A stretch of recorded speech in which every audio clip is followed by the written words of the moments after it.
बोलो श्री प्राणनाथ प्यारी की जय। बोलो श्री सतगुरु महाराज की जय। पद्मावती पुरी धाम की जय। सर्व सुंदर साथ की। प्रथम लागू दो चरण को, धनिये न छुड़ायो खिन। लाख तली लालिड़िया, मेरे जीव के यही जीवन। इन पाँव तले पड़ी रहूं, धनी नजरी खोलो बातन। पलना वालों निरीखों नेत्रे, मेरे जीव के यही जीवन। मेरे जीव के यही जीवन। बोलो श्री प्राणनाथ प्यारी की जय। बोलो श्री सतगुरु महाराज की। हाँ जी सुंदर साथ जी हमारे बीच में है। नीलम जी, नीलम जी अपना भाव रखेंगी। जी नीलम जी। बोलो श्री प्राणनाथ प्यारे की जय। बोलो श्री सतगुरु महाराज की जय। निज धाम रंग मोहल की हर बात है निराली। हर बात है निराली। निज धाम रंग मोहल की माशूक मीठी रचना। करे बातें मीठी मीठी। माशूक मीठी रचना। करे बातें मीठी मीठी। जिनमें है प्यार मीठा, मस्ती भी मीठी मीठी। जिनमें है प्यार मीठा, मस्ती भी मीठी मीठी। ये होठ जब खुले तो करते हैं बात रूह से। ये होठ जब खुले तो करते हैं बात रूह से। जब देखें तिरछे नैना, रह जाए रूह तड़प के। जब देखें तिरछे नैना, रह जाए रूह तड़प के। निज धाम रंग मोहल की हर बात है निराली। हर बात है निराली। चौथे पहर का आलम श्री राज श्याम और हम। चौथे पहर का आलम श्री राज श्याम और हम। सुख पालों में बैठे घूमे, कभी सागरों कभी वन। सुख पालों में बैठे घूमे, कभी सागरों कभी वन। हक जात को मिले हैं निज धाम के नजारे। हक जाति को मिले हैं निज धाम के नजारे।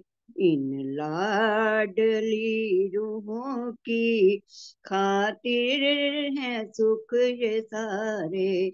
हम लाडली रूहों की खातिर है सुख ये सारे।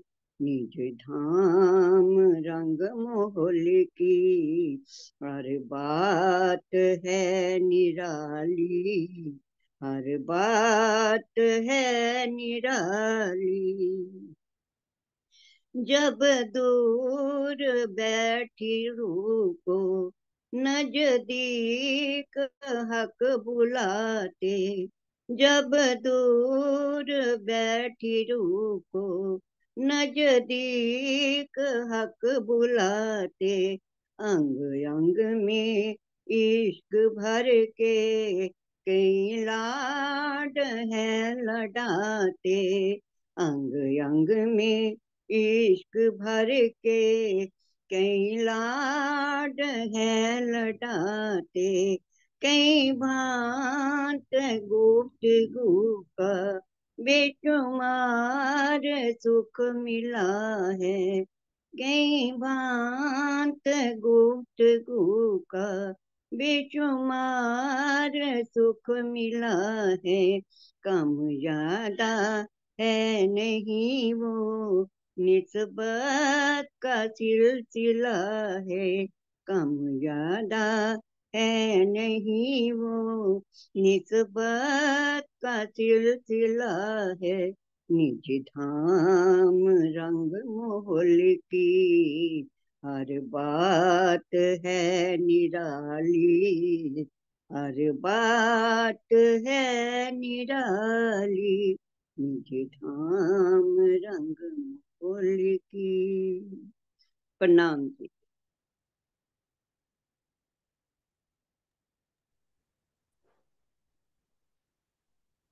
बहुत ही सुंदर वाणी गायन आपने।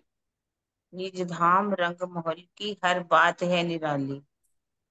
अष्टपहर का पूरा वर्णन करके आपने सुनाया इसमें, अति सुंदर, भाव से भरा हुआ। अब हम शुरू करते हैं अपनी प्रकाश हिंदुस्तानी। धाम धनी के गुण की क्या महत्ता है, उसको कैसे गिना जा सकता है। क्योंकि कल भी सुना हमने कि जैसे कि बादल में जब बरसात होती है तो मेघों की बूंदों को गिना नहीं जा सकता। समुद्र में लहरें कैसे उठती नहीं गिना जा सकता। और वनस्पतियां कितनी हैं उसको भी नहीं गिना, मान लीजिए वो गिने भी जाएं, पर धनी के गुण बिल्कुल भी नहीं गिने जाते। इसका कोशिश भी करने पर, ये तो कहते हैं ना, मेहर पर में बढ़े गोड गुनी सो क्यों मेरे मेर में पाए। मेहर भी पल पल बढ़ती जाती है, राज्य के गुण भी इतने हैं, पल पल बढ़ते जाते हैं। तो उनको कैसे गिना है, फिर भी इंद्रावती जी ने कुछ तो गिनना ही पड़ेगा, ताकि हम सब आत्माओं के लिए अंदर कुछ प्रेम आ सके। तो अब इस प्रकरण में आज हम सुनेंगे हाँ धनी जी के गुण। हाँ जी सरोजी जी, प्रकरण दूसरा शुरू हो गया। हाँ, 12 प्रकरण। 12। ठीक है, मैं खोल रही हूँ, एक सेकंड। 11 खत्म हो गए, 11 प्रकरण, 11 चपाई। हाँ जी। हाँ जी, शुरू करते हैं सुंदर साथ जी। श्री धनी जी के गुण। इस प्रकरण में लौकिक भावों के आधार पर धनी के गुणों को गिनने का असफल प्रयास किया गया है। इसका उद्देश्य यह है कि हम प्रीतम की अपार महिमा को जानें और उन्हें मानवीय दृष्टि से न देखकर अपनी आत्मा के सिंहासन पर विराजमान करें। मैं लिखूं श्री धनी जी के गुण, जो रे किए मोसो अति घन, जो जन 50 कोट जिमी कहलाए, आड़ी टेढ़ी खड़ी सब माहे। श्री इंद्रावती जी क्या कह रही हैं कि मेरे प्रीतम के साथ, कि मैंने प्रीतम के साथ उनके बहुत अधिक गुणों का रसास्वादन किया है। मैं अब उन गुणों को लिखने का प्रयास कर रही हूँ। श्रीमद् भागवत में इस पृथ्वी का परिमाण 50 करोड़ योजन माना गया है। इसमें पर्वतों की आड़ी खड़ी तथा सागरों के किनारे की तिरछी धरती भी आ जाती है। तो भावार्थ में क्लियर करें कि एक योजन में 4 कोस होते हैं और एक कोस में 3 किलोमीटर। इस प्रकार उसको मल्टीप्लाई किया तो 600 करोड़ किलोमीटर हुए। जबकि आधुनिक विज्ञान पृथ्वी का परिमाण मात्र 16,618 किलोमीटर ही, सॉरी 68,618 किलोमीटर ही मानता है।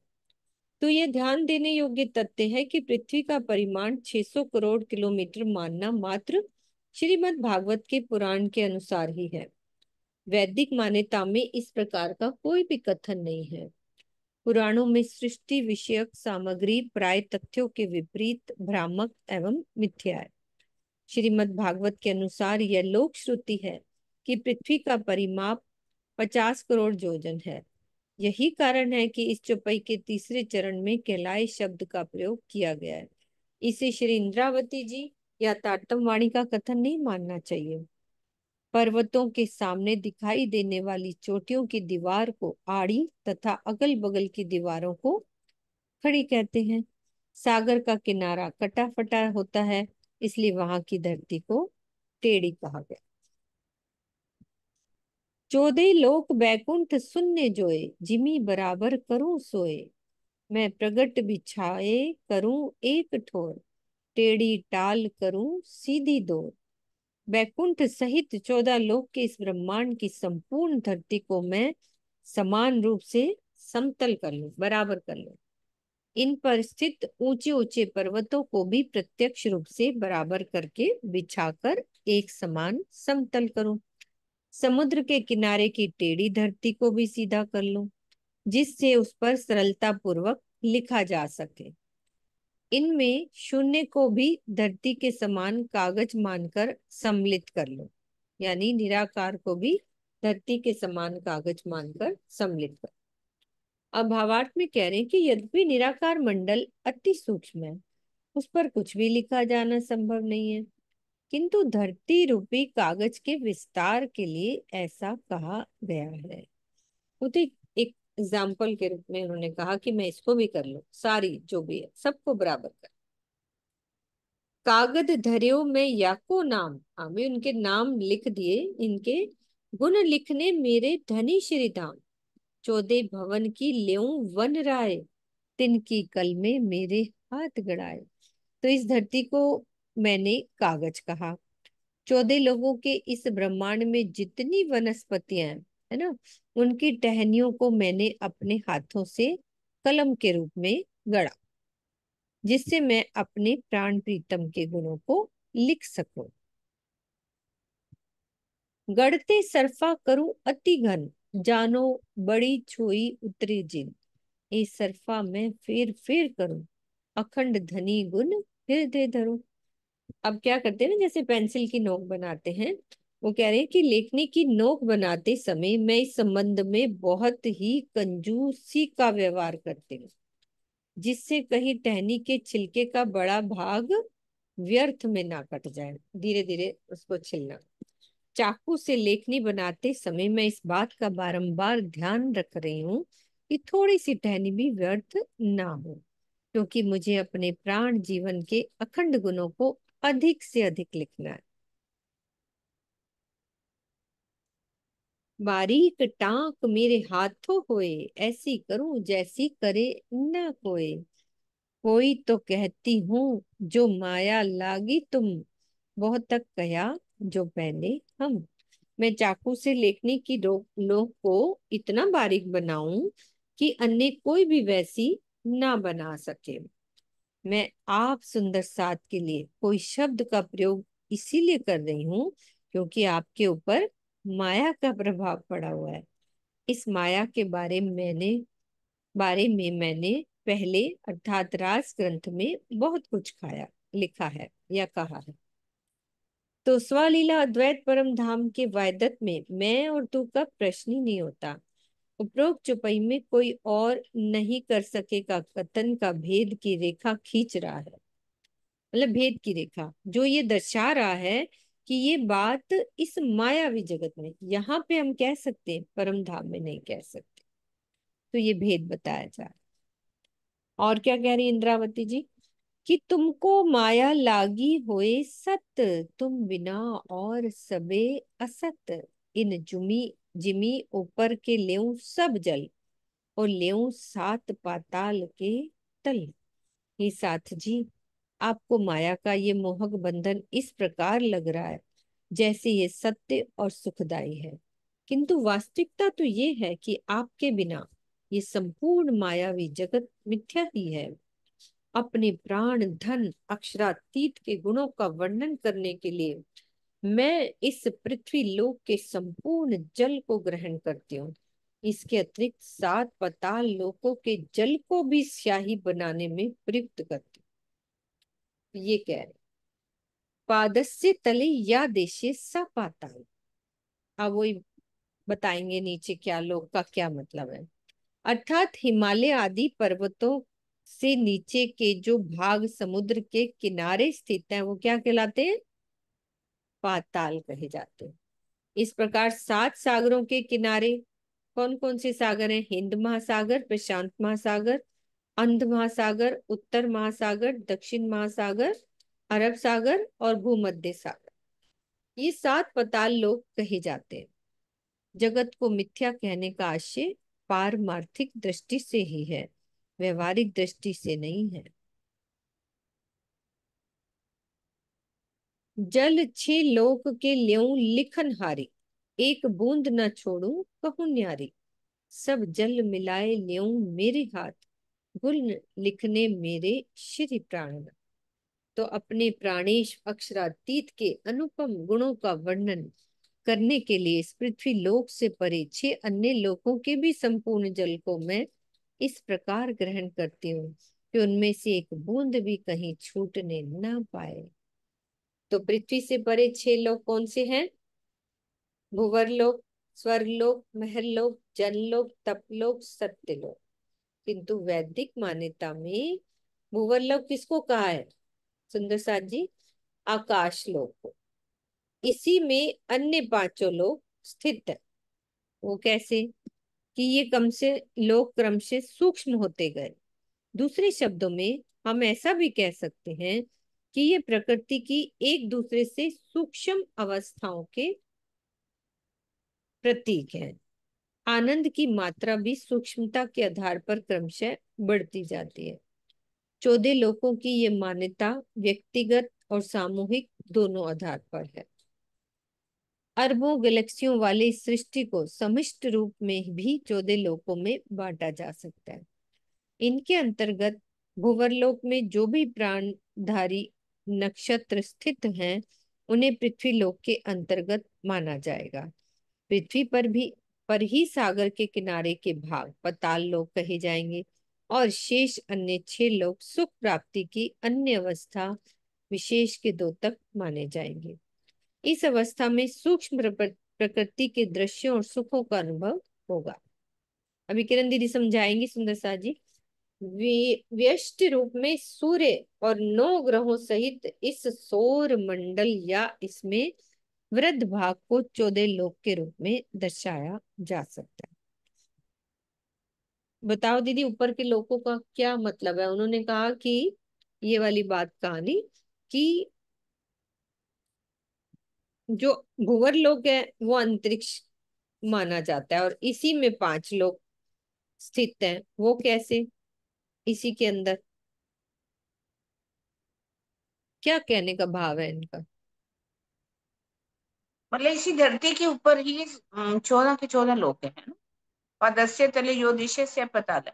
हाँ वो तो समझ आ गया। समझ आ गया ना। हम्म। जैसे कि नीचे के लोगों के बारे में बताया है कि अतल वितल सुतल तलातल महातल सातल पताल, है ना। हम्म। ये जितने 7 समुंदर बता दिए, हम्म। नीचे की तरफ आप जाते हो, है ना। तो ये ऊपर के लोग जो है भूलोक भूवर लोग, ये हमारा भूलोक है, ऊपर का आकाश भूवर लोग। हाँ। हम्म। उसी के अंदर ही ये बाकी के लोग हैं, यानी कि सारे सूक्ष्म से सूक्ष्म है। भूलोक भूलोक स्वर्ग लोग, हम्म। फिर महरलोक, फिर जन लोग कहते हैं, जैसे तप लोग सत लोग।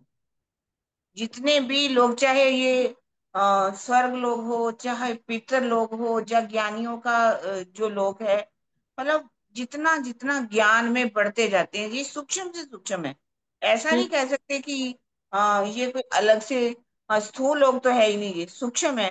आपकी अंदर की अवस्थाएं भी जैसे जैसे बदलती जाती है ना, हम्म। अवस्थाओं के अनुसार जो सूक्ष्म, जितना मतलब आगे बढ़ते जाते हैं, है ये सूक्ष्म। लेकिन सुख जो है, जो स्वर्ग का सुख है, उससे ज्यादा जो है बैकुंठ में सुख है। बैकुंठ से अगर अगर ज्यादा जाए तो जैसे शून्य है, उसमें और भी सुख है। और उसके बाद निराकार के अंदर और भी सुख है। तो ये जो है, वैसे ये जो 14 लोगों की बात की, इसी पृथ्वी के लोक में ही कि 5 लोग कहे गए हैं ना, बाकी जी आकाश अंतरिक्ष के अंदर ही माने जाते हम्म। हैं। ऊपर का मतलब ये जो है ध्यान हिमालय के अंदर, हिमालय के अंदर जितने भी ऊपर जाने के लोग हैं, आपकी स्थिति कैसी है, कैसे आप ध्यान लगा रहे हो, ध्यान के द्वारा कहाँ पहुंच रहे हो, ये उस स्थिति के अनुसार ये आपको ये लोगों का मानना पड़ेगा। समझ हाँ, आया शीतल दीदी, मुझे उनसे आया भी। थोड़ा बहुत समझ। हम्म, क्योंकि हमें किसी को बताना हो ना, हम तो भागवत के हिसाब से बताने लग जाते हैं। पृथ्वी के ऊपर ये लोक है, नीचे का हमें समझ में आ गया कि पृथ्वी के जो नीचे के लोक हैं, जितने भी 7 सागर हैं जो भी, उनको हम ताल लोक कहते हैं। अब ऊपर के वाले कैसे समझाएंगे, वो मैंने आज जैसे कि समझा। गोपाल मणि जी महाराज थे ना, गोपाल गोपाल मणि जी महाराज, वो हम्म। 14 लोगों के अंदर 9 खंड है, 9 खंडों में पूरा घूमते थे। होते थे। जितना भी उनकी ध्यान अवस्था बढ़ती गई बढ़ती गई बढ़ती गई, वो ये लोगों में घूमते गए। तो इसका मतलब तो ये इसी इसी 14 लोगों के अंदर ही है ना। तो ये व्यष्टि हो गया। हम्म। जो पूरी गैलेक्सीज बनी हुई हैं, गैलेक्सियां, ये, ये सौर मंडल है, आगे गैलेक्सीज होती हैं, तो वो समष्टि कहा गया उसको। अच्छा। और समष्टि, सामूहिक रूप हो गया। तो एक समष्टि के अंदर ही कई व्यष्टि है ना, हम्म। कई लोग हैं। हमारा ऐसा एक ही ये ब्रह्मांड जो है, एक ब्रह्मांड नहीं है, ऐसे हाँ। बेशुमार, कहते गिने ही नहीं जा सकते कि कितने ब्रह्मांड है, कितनी पृथ्वियां कितनी हैं। गैलेक्सीज हैं। तो इसका कोई मापतोल तो है नहीं। 4 अरब कितना, जिसका देखा गया 4 अरब तक, इससे ज्यादा का तो माप भी नहीं किया गया। तो वो हम्म। ये एक तरह व्यष्टि है। हमारा एक सौर मंडल ऐसे कई, जब जिसके अंदर कई बेशुमार सौर मंडल होते, उसको गैलेक्सीज को कहा गया, तो आकाश गंगा जिसे कहा गया, तो वो समष्टि हो गया हाँ जी, उसको। चांद दीदी आप बताओ। प्रणाम जी सुंदर सर जी। सुंदर सर जी, मैंने ये महाभारत में पढ़ा हुआ है कि जो युधिष्ठिर वगैरह थे ना, 5 पांडव, ये अपने शरीर सहित स्वर्ग गए थे। तो ये स्वर्ग कहाँ गए थे? ये हिमालय पर गए थे। और हिमालय पर ही ना रास्ते में एक एक इनका भाई गिरता गया था। आखिर में जो युधिष्ठिर थे ना, वो शरीर सहित स्वर्ग पहुंचे थे। और हिमालय पर ही स्वर्ग है। मैंने उसमें किताब में ऐसा ही पढ़ा हुआ है। और ना एक उसमें ये भी मैंने पढ़ा था कि जो वो थे ना, अर्जुन थे। अर्जुन को ना एक इंद्र से ना कोई अस्त्र लेना था, इंद्रास्त्र पता नहीं, ऐसे कोई अस्त्र लेना था। तो वो इंद्र लोक गए थे, और वो भी हिमालय पर ही गए थे। और उन्होंने पाशुपत अस्त्र पहले शंकर जी ने उनको दिया था, वो भी उनको हिमालय पे दिया था। और फिर वो सशरीर वहां गए थे इंद्रपुरी में। वो हिमालय पर ही था, जहां पर जो रंभा थी, वो वो ना नृत्य कर रही थी और अर्जुन देख रहे थे उसको। तो उसके बाद ना, नृत्य के बाद ना, वो रंभा जो थी वो उनकी तपस्या भंग करने के लिए इसके कमरे में आ गई, अर्जुन के कमरे में आ गई। और इन्होंने ना उसको देखते ही कहा कि माँ, माँ बोला था कि प्रणाम माँ। तो वो हम्म। नाराज हो गई थी। ये मैंने शायद पहले भी बताया था कि वो नाराज हो गई, और उसने उनको ना कहा कि मैं तो प्रणय निवेदन करने आई थी तुम्हारे पास, और तुमने मुझे माँ कह दिया। तो तुम ना पहले तो मुझे बड़े प्रेम से देख रहे थे। तो वो कह रहा था, कहते हैं कि मैं तो इसलिए देख रहा था कि अगर मेरी माँ भी आपकी तरह सुंदर होती तो हम भी सुंदर होते। तो फिर वो ना नाराज हो जाती है और उसको शाप दे देती है कि तुम ना 1 वर्ष तक ना नपुंसक रहोगे। जो बाद में वो विराट नगर में जब उनको अज्ञातवास कर रहा था, तो वहां वो नपुंसक बन के रहे थे, और उनकी बेटी उत्तरा को उन्होंने नृत्य सिखाया था।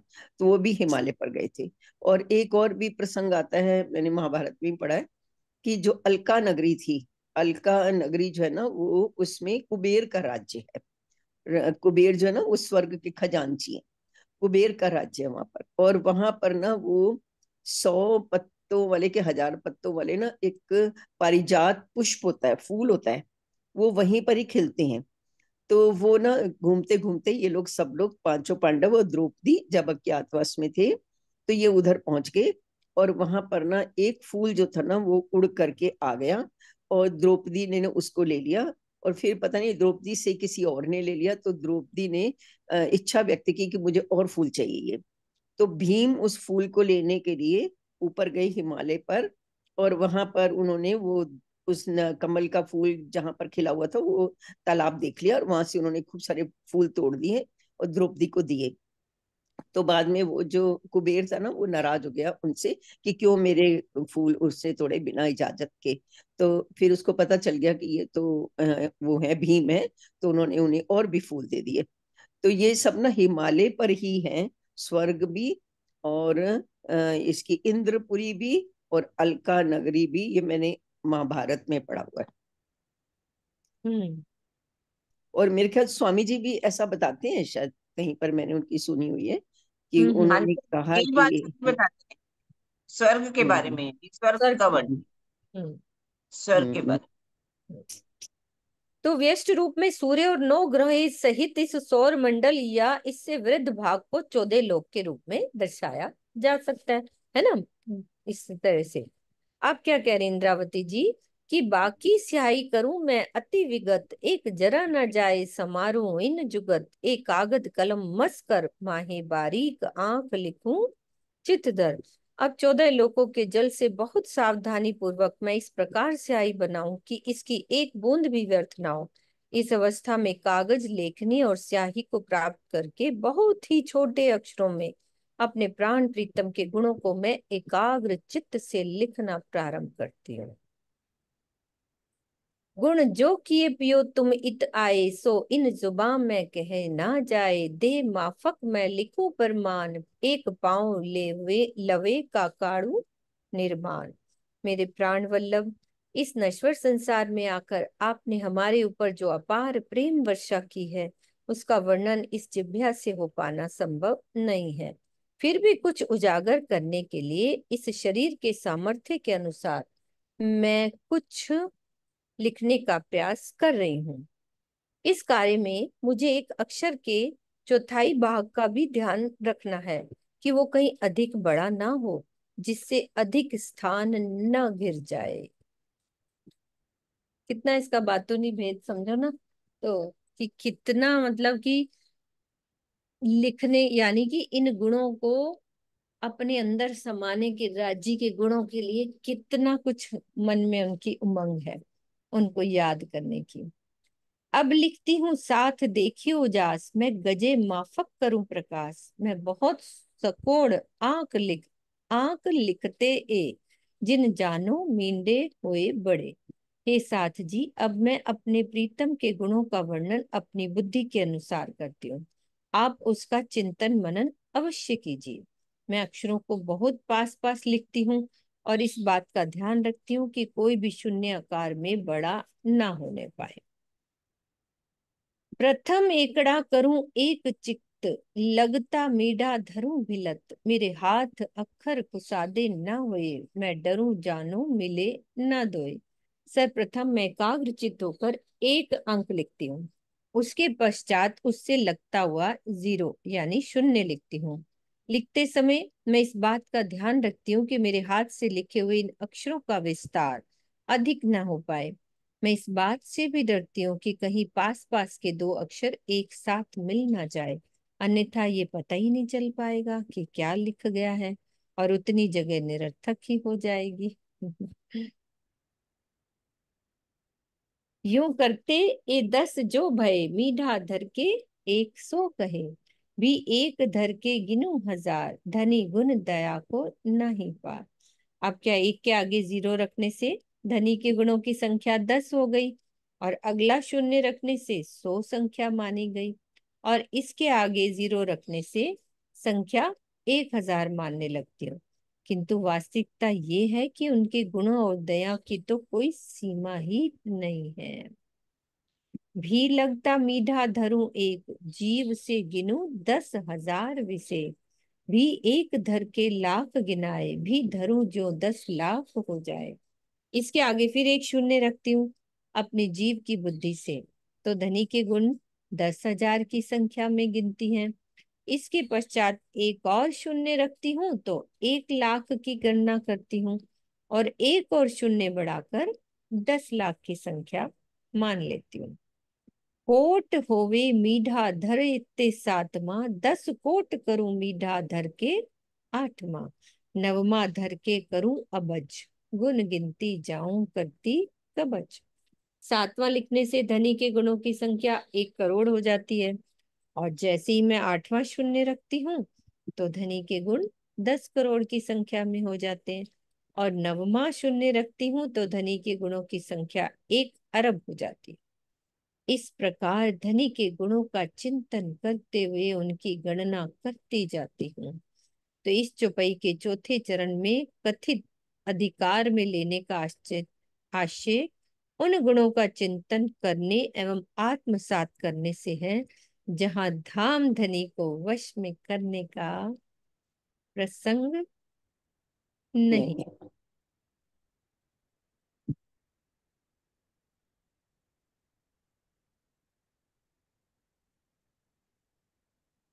मतलब क्लियर करो चांद दीदी।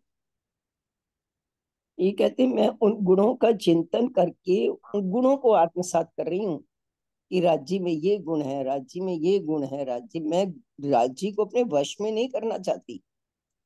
राज्य को अपने वश में करने का कोई प्रसंग नहीं है। मैं तो उनके गुणों को गिन रही हूँ और हम्म उनके गुणों का चिंतन कर रही हूँ। मैं सोच रही थी कितने गुण उन्होंने गिने होंगे, जो इतने गुण गिन करके फिर एक शून्य लगाया होगा, क्योंकि इन्होंने इतने कागज भरे हैं, इतने कागज भरे हैं, दैट मीन्स उसमें कितने गुण गिने हैं उन्होंने। राजी सुंदर भी हैं, राजी कोमल भी हैं, और अनेकों गुण उनके अंदर, सारे गुण गिने होंगे उन्होंने। एक बार ना मैं, मीनू जी वहां से आ रही थी बस से ना, दिल्ली से यहाँ आ रही थी, अकेली थी, और मैं इसी प्रसंग को ना पढ़ रही थी। ऐसे ही रास्ते में अपन पढ़ लेते हैं ना, कई बार किताब होती हाँ थी, जी हाँ जी। तो उसमें गुणों की संख्या ऐसे ही लिखी गई थी। मैं सोचने लग गई, इतने सारे गुण राज्य में, कौन कौन से गुण है। तो जब मैंने खिड़की में से झांका ना बाहर, तो मेरे को एकदम लगा ये इतने सुंदर सुंदर जो बाहर खेत बनाए राज्य ने, मेरे लिए बनाए हैं।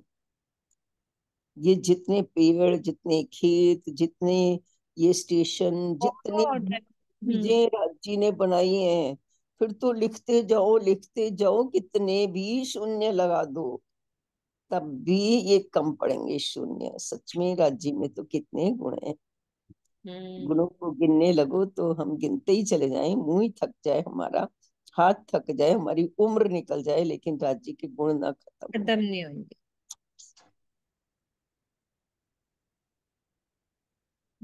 10 धर के करूं अबज 10, गुण गिनते आवे मोहे अति घनो रस, 11 धर के करूं खरब एक, लिखते गुण धनी ग्रहूं विशेष। जब मैं 10वां शून्य रखती हूँ तो धनी के गुण 10 अरब की संख्या में हो जाते हैं। अब तो मुझे अपने प्राणेश्वर के गुणों की गिनती करने में बहुत अधिक आनंद आ रहा है। 11वां शून्य रखकर प्रीतम के गुणों को मैं 1 खरब तक पहुंचा देती हूँ। मैं केवल धामधनी के गुणों को गिन ही नहीं रही हूँ, बल्कि उन्हें अपने चिंतन मनन में भी ला रही, ला आत्मसात करते जा रहे, है ना। याद ही करना होता है उनके गुणों को। मेरे धनी ने सही। ये किया, मेरे धनी ने ये किया। ये किया मेरे लिए, मेरे लिए ये लाड ही तो है ना।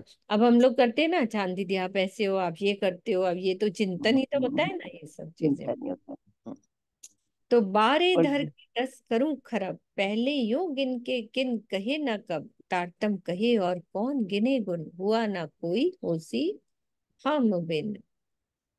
12वां शून्य रखकर धनी के गुणों को 10 खरब तक गिन लेती हूँ। इसके पहले आज दिन तक किसी ने भी कभी इस प्रकार प्रीतम अक्षरातीत के गुणों को नहीं गिना। तारतम वाणी भी स्पष्ट रूप से ये बात कहती है कि भला ब्रह्म सृष्टियों के बिना अन्य कोई भी अक्षरातीत पर ब्रह्म के गुणों को इस प्रकार कैसे गिन सकता है। ना तो इस प्रकार कोई गिनने वाला पहले हुआ है और ना कभी। ना भविष्य में होगा।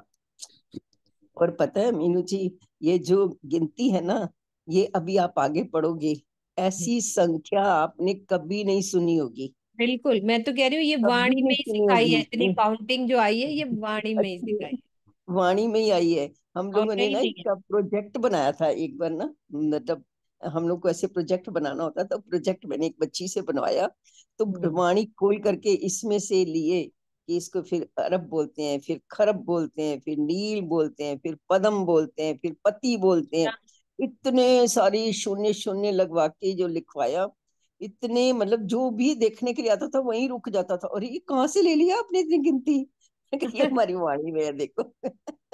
हाँ सही बात है। और कहीं नहीं है दीदी ये कहीं गिनती। नहीं है, कहीं नहीं मिलेगी आपको। मैं तो ये शुरू से मतलब पढ़ती थी ना, कहती थी कहीं नहीं है, ये हम्म, रांची ने हमें गिनती सिखाई है। गिनती भी सिखा दी हमें। हम्म। मैं गुण गिनूं श्री धाम धनी के रे, पर कमी कागद कलम मस मेरे। कमी तो कहती हूँ जो बैठी माया माहे, ना तो कमी नहीं कछुए क्या है। हे साथ जी, यद्यपि मैं अपने प्राण प्रीतम के गुणों को अवश्य गिन रही हूँ, किंतु मुझे ऐसा लग रहा है कि मेरे पास उपलब्ध कागज, लेखनी और स्याही की मात्रा कम पड़ रही है। कमी शब्द का प्रयोग मुझे इसीलिए करना पड़ रहा है क्योंकि मैं इस मायावी जगत में बैठकर धनी के गुणों को गिनने का प्रयास कर रही हूँ। अन्यथा परम धाम में तो कहीं भी किसी भी वस्तु में कमी नहीं है। परम धाम की प्रत्येक वस्तु ब्रह्ममयी है और अनंत है। वहां त्रिगुण जन्य है। कोई भी लौकिक वस्तु या षड विकार आदि नहीं है। कमी ना होने का यही आशय समझना चाहिए।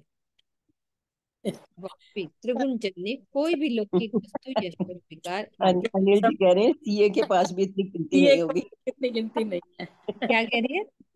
अनिल भैया अनिल जी। ने अच्छा डाला है कि सीए के पास भी इतनी गिनती नहीं है। नहीं है, नहीं है, उनका हिसाब ही नहीं होएगा उनको कुछ। नहीं होगा हाँ। उनको। हम्म। बिल्कुल। साथ कारण मैं करूं पुकार, देखो वासना मोहजल वार पार।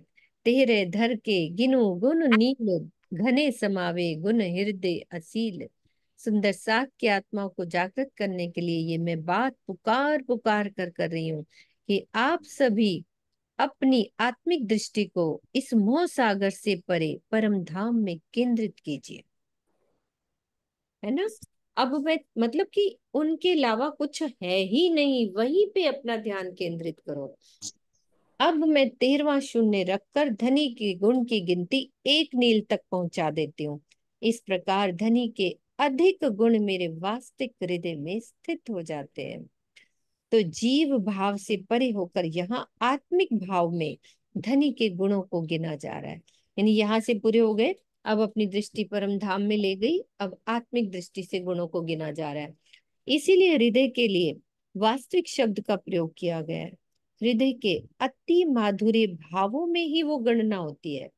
यही कारण है कि यहाँ गुणों को आत्मा के धाम हृदय में प्रविष्ट करने वाला कहा गया है।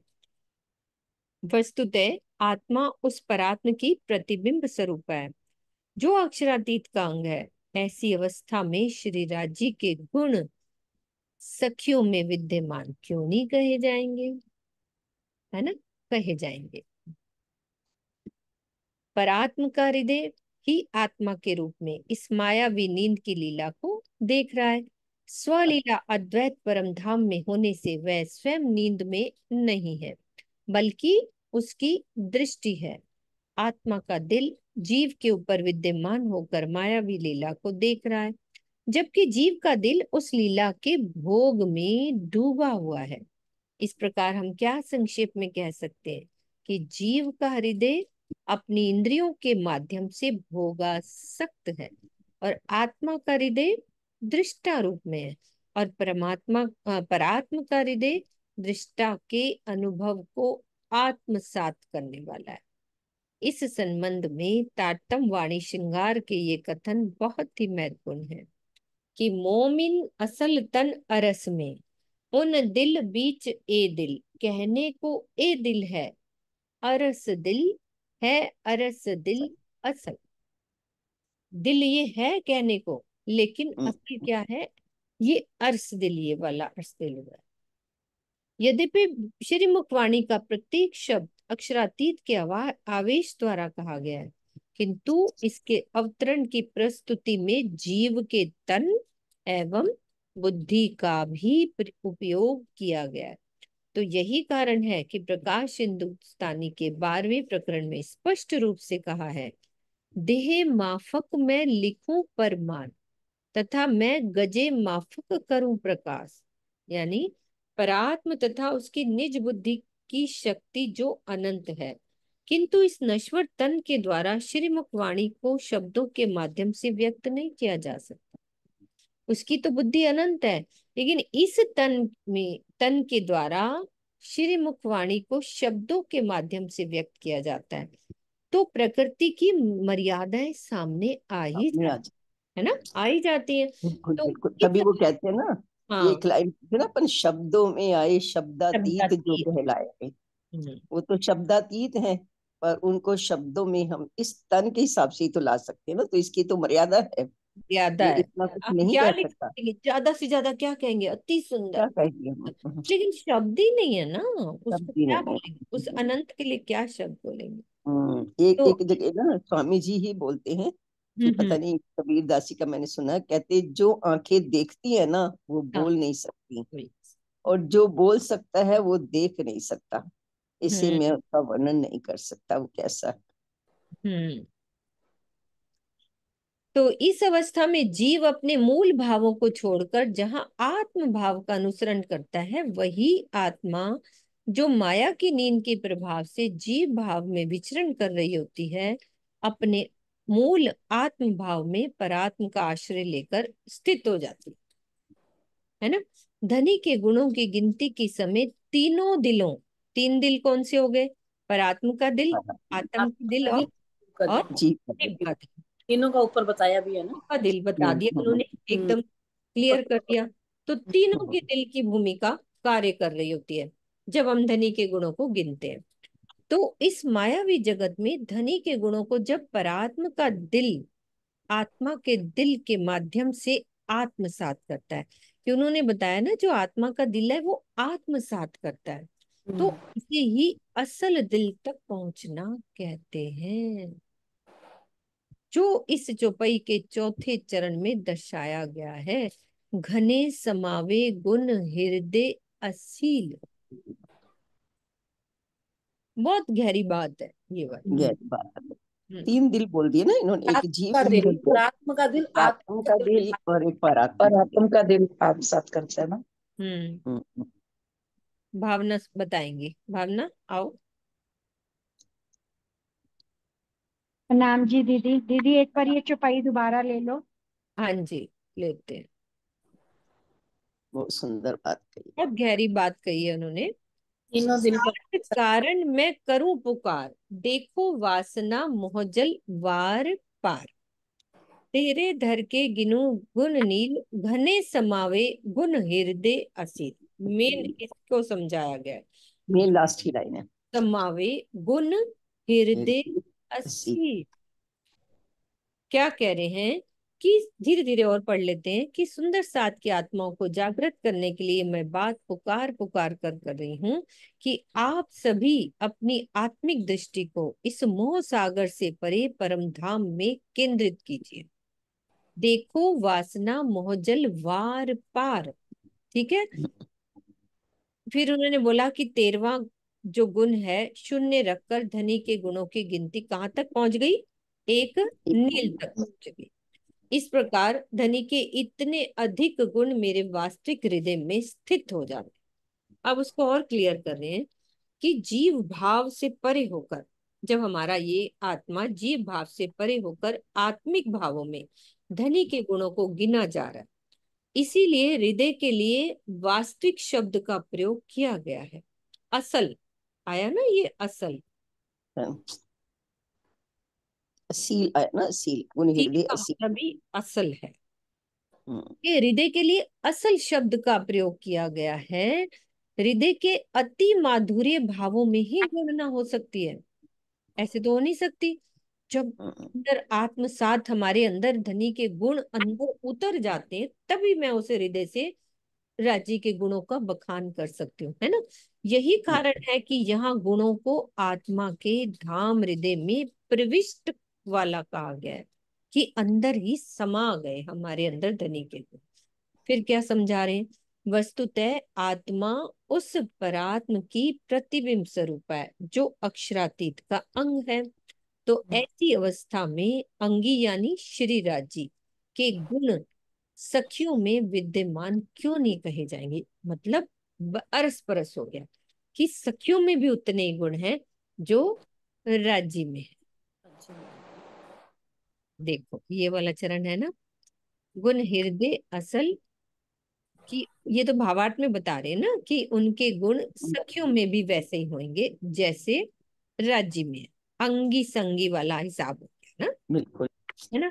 फिर और क्लियर कर रहे हैं, वो कैसे कर रहे हैं कि परात्म का दिल ही आत्मा के रूप में इस मायावी नींद की खेल को देख रहा है। यहाँ तक क्लियर है ना कि वहां का दिल मायावी खेल को देख रहा है। अब वो कह आत्मा, रहे हैं, आत्मा के रूप में ना इस हाँ, माया। परामोशी के खेल को देख रहा है।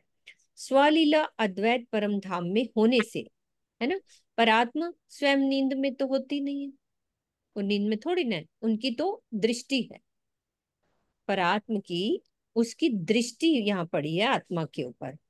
आत्मा का दिल जीव के ऊपर विद्यमान होकर मायावी लीला को देख रहा है। भाई उस जीव पे आत्मा बैठी है तो उस खेल को देख रही है। फिर क्या कह रहे हैं, जबकि जीव का दिल उस लीला के भोग में डूबा हुआ है। तीन दिल हो गए ना, आत्मा तो दृष्टा है ना, और सॉरी परात्मा उसकी दृष्टि है, वो देख रही है, और आत्मा का दिल जीव के ऊपर बैठा है और जीव का दिल उस लीला में डूबा हुआ है। नीचे और क्लियर किया है, आप नीचे पढ़ वाले। रहे हो, इतना क्लियर हो गया ना भावना? अब इस प्रकार और कह रहे हैं कि दोबारा से, कि मैं संक्षेप में कह सकते हैं कि जीव का हृदय अपनी इंद्रियों के माध्यम से भोगा सकता है। अब जीव का दिल तो यहाँ की इंद्रियां ही होती है ना, उसमें लीला में मगन कैसे होगा? आंखों से, जो भी इंद्रियां, अपने कान नाक जितनी इंद्रियों से उसके अंदर मगन होता है। और जो आत्मा का हृदय होता है वो दृष्टा रूप में है, आत्मा तो देख ही रही है।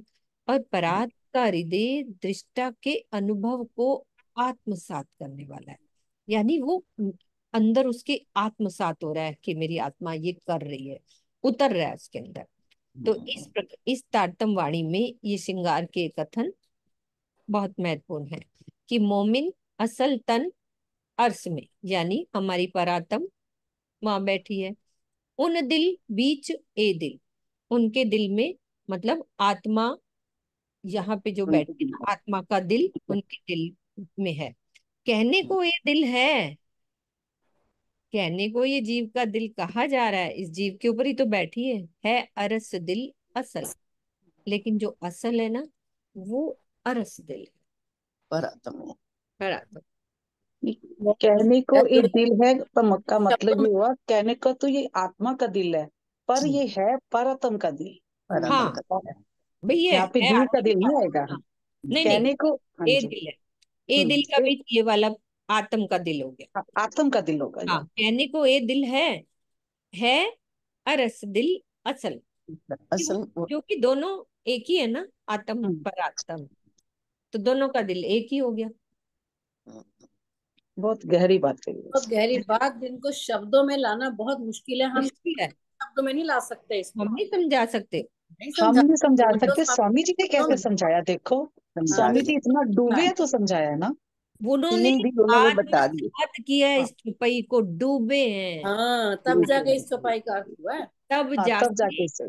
ये ऐसे। मुखार बिंद से इन शब्दों का तालमेल हुआ है। हम्म, बहुत नीचे की जो प्रति संक्षेप में बताया ना, संक्षेप में सारी बात स्वामी जी ने स्पष्ट कर दी है। ये वाली जीव तो अपनी इंद्रियों से भोगता है, आत्मा उसको देखती है, देखते हैं। और पर आत्मा उसे जो कुछ देखा है ना उसको अपने अंदर आत्मसात कर लेती है, आत्मसात। अपने अंदर ले लेती है। ये तीन दिल हो गए। तीन दिल हो यहाँ से जीव ने भोगा, आत्मा ने देखा, और पर आत्मा ने उसको अपने आत्मा के अपने दिल में ले लिया। तीन दिल बता दिए। ये ना ऐसे कहा गया, जैसे मुझे ये लगता है कि जीव का दिल तो एक सीमा तक ही गुणों को लिख पाएगा, क्योंकि वो अपने गुण अंग इंद्रियों का प्रयोग करे तो एक सीमा तक लिख पाएगा। लेकिन जब वो जीव आत्म भाव में आ जाएगा, उस आत्मा के साथ डूब जाएगा, तो वो आत्म को, वो दृष्टा है लेकिन उसके अंदर दिल किसका है? वो पर आत्म का दिल है।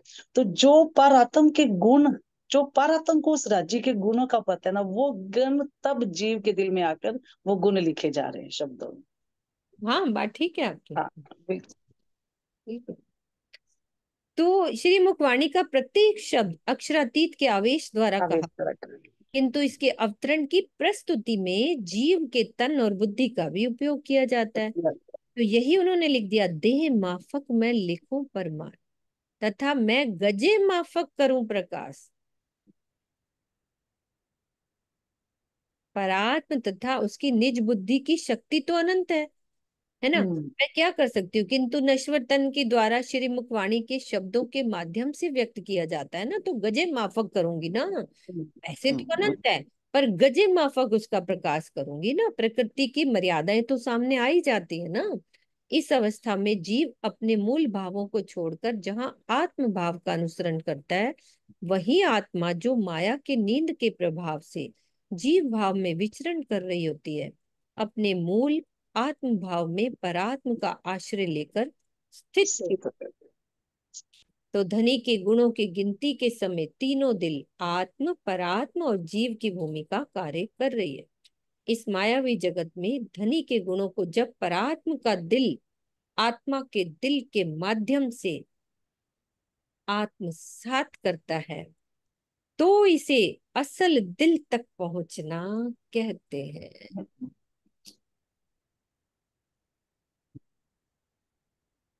ये सारी चितवन की बात है।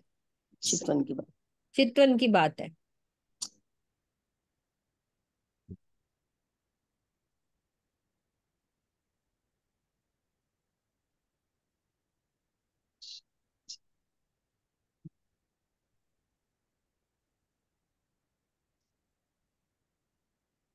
दोबारा पढ़ती हूँ, ये लाइन में बहुत दम है। इस मायावी जगत में धनी के गुणों को जब परात्म का दिल, वहां की बात कर रही हैं, अब उधर से आ रहे हैं, पहले इधर की बात उधर गई, अब इधर की बात कर रहे हैं।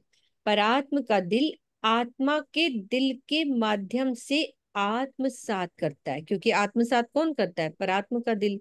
तो इसे ही असल दिल तक पहुंचना कहते हैं। ऐसे थोड़ी ना कह दिया कि जितने अंग यहाँ के खड़े होते जाएंगे ना, पर आत्म के खड़े होते, यहाँ जिस जिस अंग का दर्शन होता है ना आत्मा को, उतने ही पर आत्म के अंग खड़े होते जाते, आत्मसात करता है उसका दिल।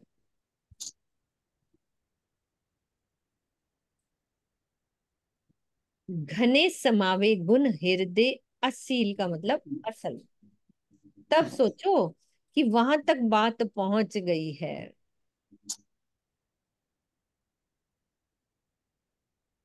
ये प्रैक्टिकल में करने वाली बात है चांदनी, कि हम बिल्कुल ध्यान में बैठे हैं। अब धनी के गुणों को गिनना है, मतलब इतनी रूबरू बात करनी है कि वो पर आत्म तक पहुंच जाए, तब वो आत्मसात होएगा।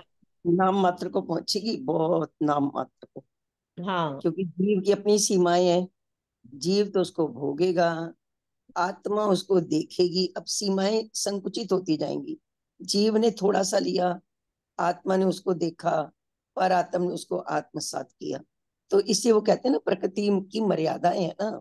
राज्य तो अपने बहुत सारे गुण भेज रहे हैं नीचे, लेकिन इस शरीर के माध्यम से ही तो भेजेंगे ना, और शरीर की अपनी सीमाएं हैं, दीदी इसलिए वो उन्होंने नीचे पहली के बात ऊपर कह दी, ये नहीं वाली कहते, हाँ पहली बात मर्यादा है। आप जरा, हम्म, आप सभी अपनी आत्मिक दृष्टि को इस मोह सागर से परे परम धाम में केंद्रित कीजिए। चितवन तभी की, गुण लिखे जाएंगे, तभी तभी आप, गुण लिखे तभी जाएंगे, ये चितवन की बात है।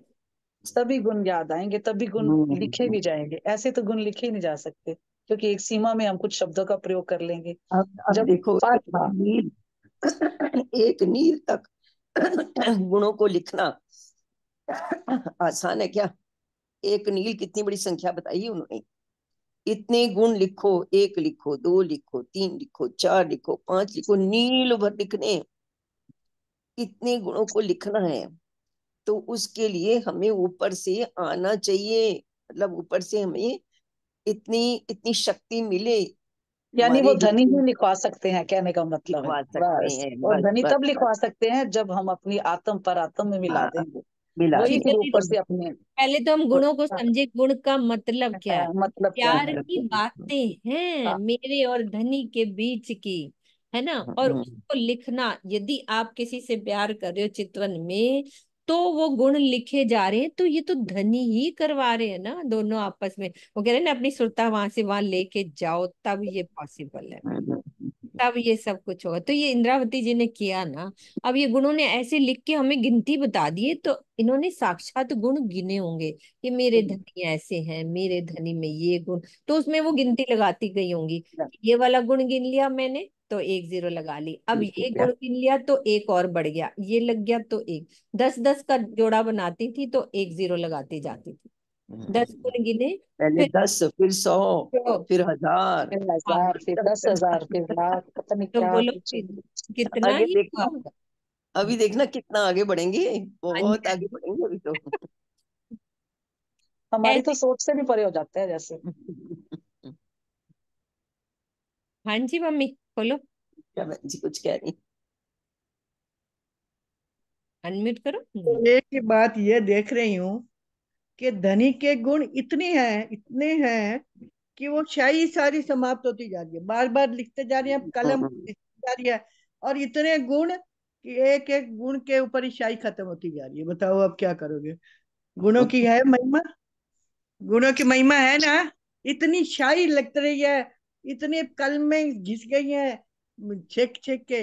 तो हम तो गुण का एक ही गुण नहीं याद होता तो हम और औरों को तो गुण क्या। वही है ना किरण दीदी, एक गुण जो याद आवे तो तभी हाँ, उड़े।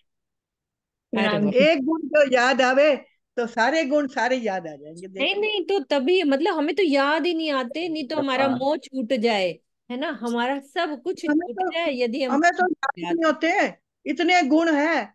शाही खत्म होती जा रही है, बताओ इतने गुण। हम तो एक गुण को भी क्या याद करेंगे, इतने गुण। एक गुण याद आ जाए तो सारे याद हो जाएंगे, ये देख लो। हम्म, एक प्रणाम जी। प्रणाम जी। हाँ जी। इसमें प्रकरण श्रृंगार में है प्रकरण, उसमें कि गुण नैनो के क्यों कहो रस भरे रंगीले, मीठे लगे मरोड़ते अति सुंदर अलमिले। कि राज्य के नैनो के हम सभी सुंदर साथ एक एक एक गुण को भी अगर गिने के लगे, एक एक गुण हम बोले कि अभी नैनो में, राज्य के नैनो में कितने गुण हैं, उनके खानों में कितने गुण हैं, उनके हाथों में, उनके मुखारविंद में, उनके लाइक एक एक अंग में जब देखते हैं तो देखने लगते हैं कि कितने गुण कौन से अंग में है। जब नैनो में देखे तो उनके नैनो भी इतनी सुगंधि से, शीतलता से, मधुरता से, कोमलता से, वो चंचल है, चपल है, हम्म। इश्क से लबालब है। वो सभी गुण उन नैनों में ही आनंद से भरपूर है। जब वो उनकी आंखों लाइक नैनो ऐसे मरोड़ते हैं तो वो नैनो महर जैसे वो रूह देखती है तो उसको जिसकी जैसी दृष्टि है उससे को ऐसे दिखते हैं। किसी को लगता है कि वो जैसे कैसे महर से भरे हैं, आनंद से भरे हैं, वो तेज से भरे हैं, और उनके नैन भी ऐसे सफेदी में लालिमा मिली है, तो उस वो इतनी मस्ती से भरे हैं।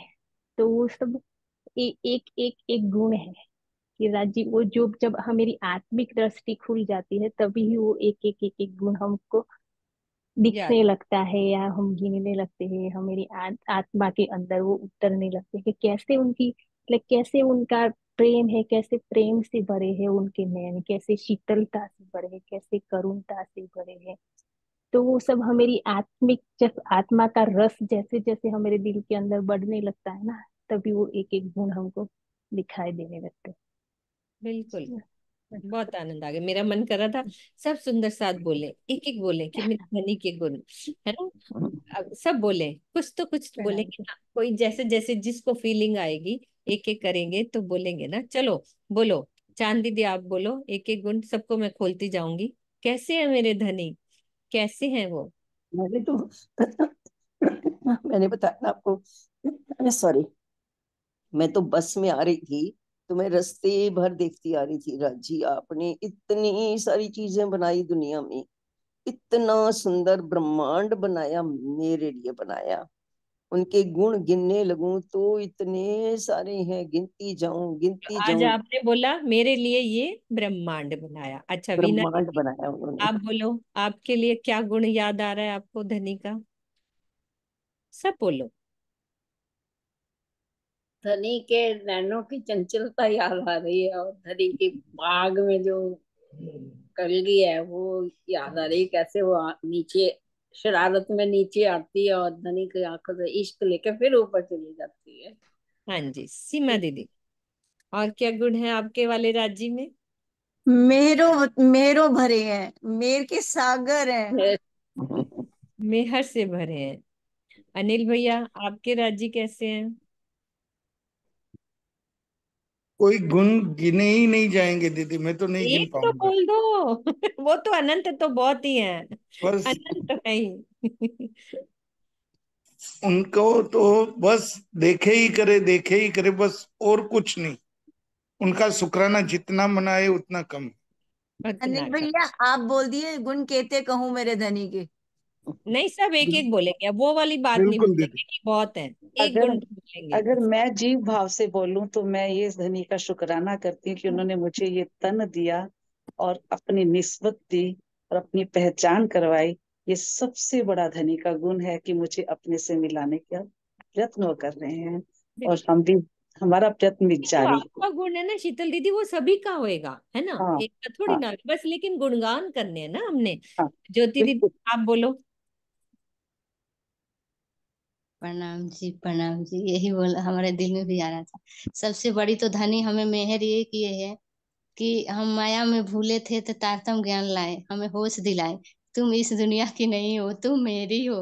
और सबसे बड़ी, सब बातें बताएं कि तुम भूल गई हो, तुम ये किस लिए आई थी, क्या कर रही हो।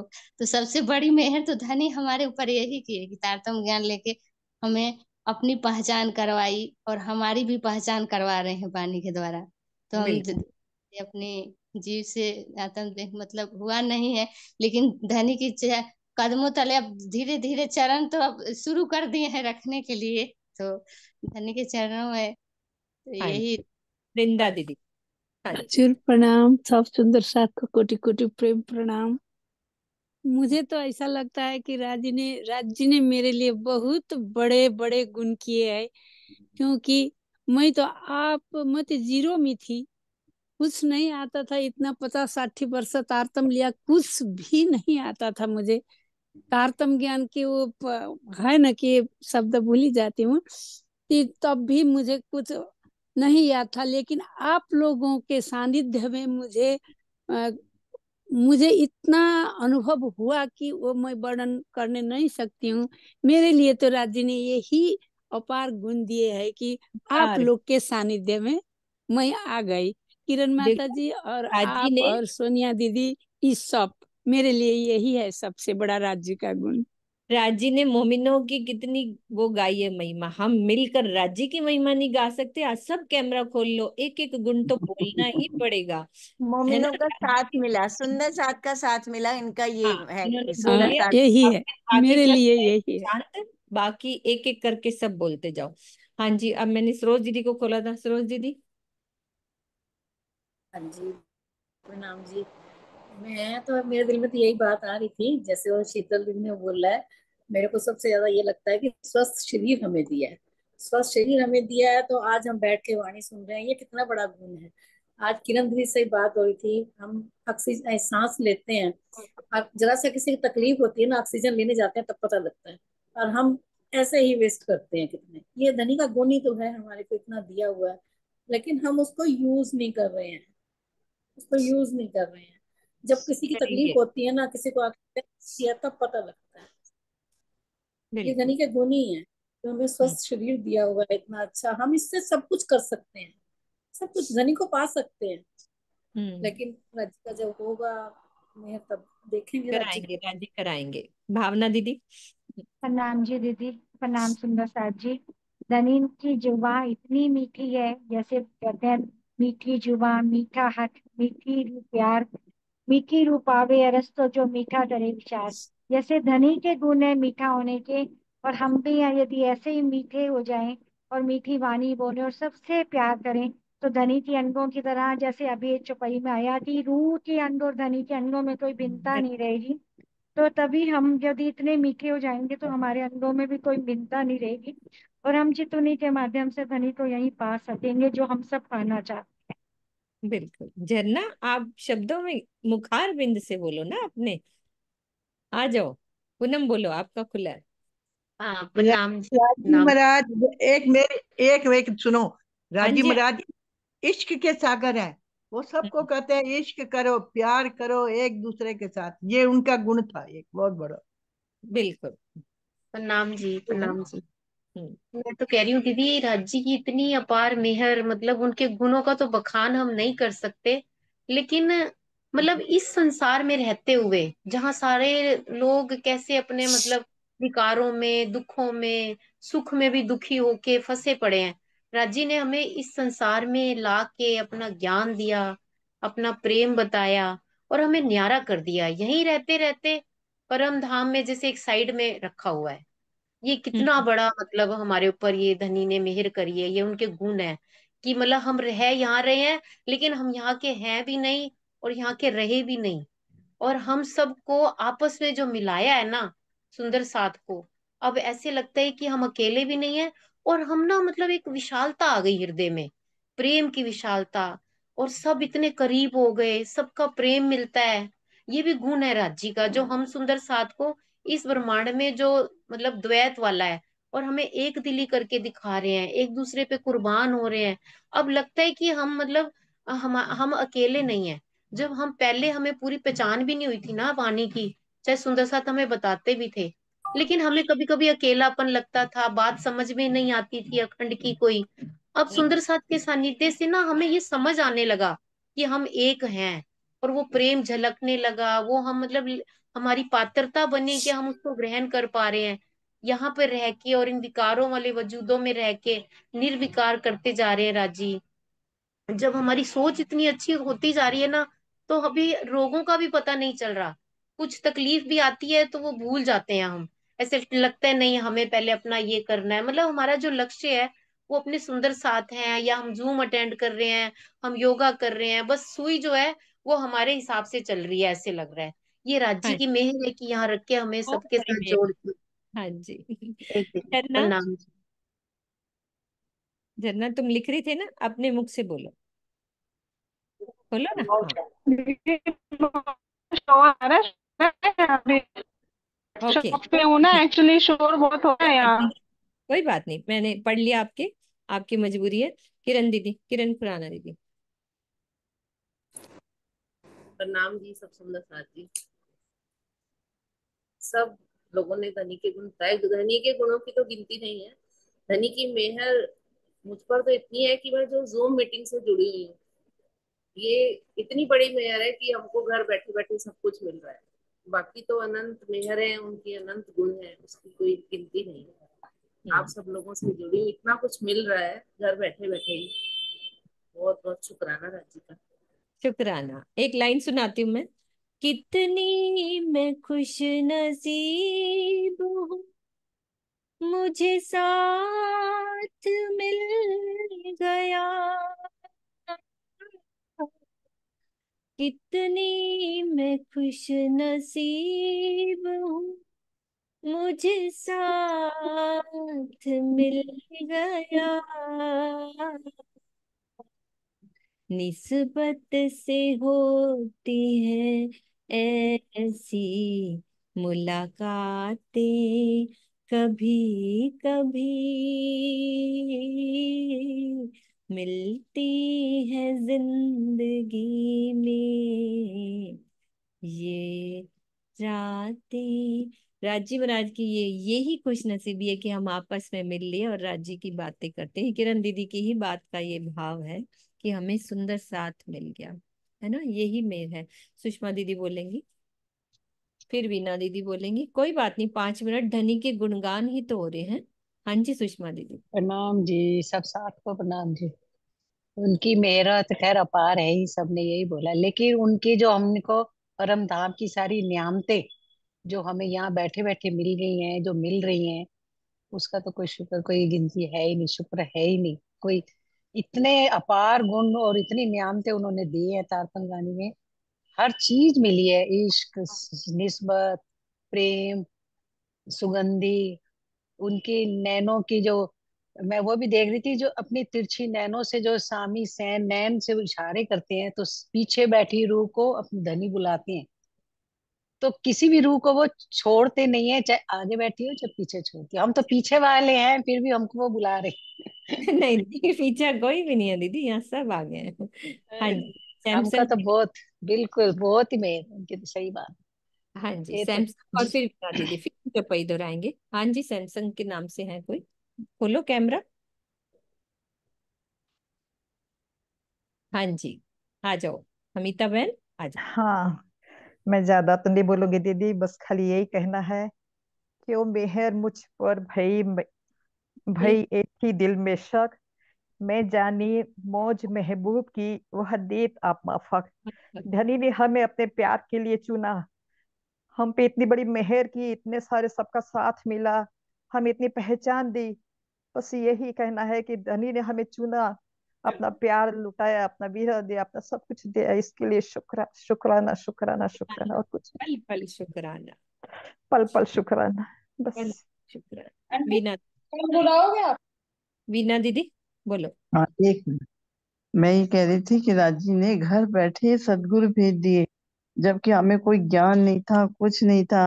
अगर ना भेजते तो ये वाणी और ये राजी की बातें, ये सुंदर साथ, ये जून कैसे देख पाते। इतनी राजी की मेहर है। बिल्कुल। अब लास्ट में हमारी किरण दीदी एंड करेंगी।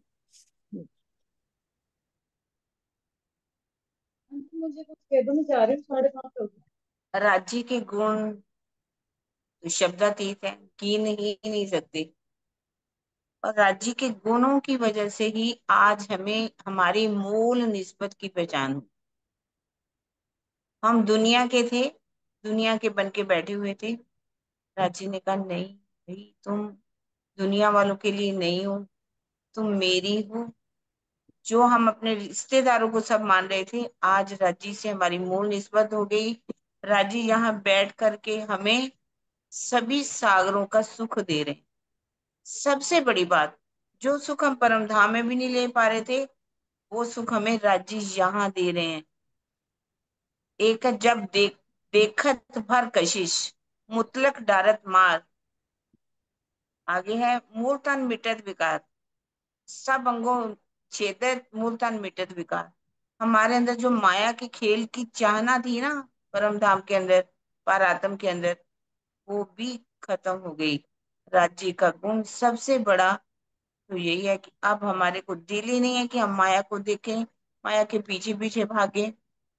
राज्य कहते हैं नहीं, अब तो मेरे सुखों में खो, मैं तुझे चाहता हूँ। राज्य हमें कितना प्यार करते हैं, ये दुनिया में कोई भी ऐसा नहीं है जो हमें इतना प्यार करते है।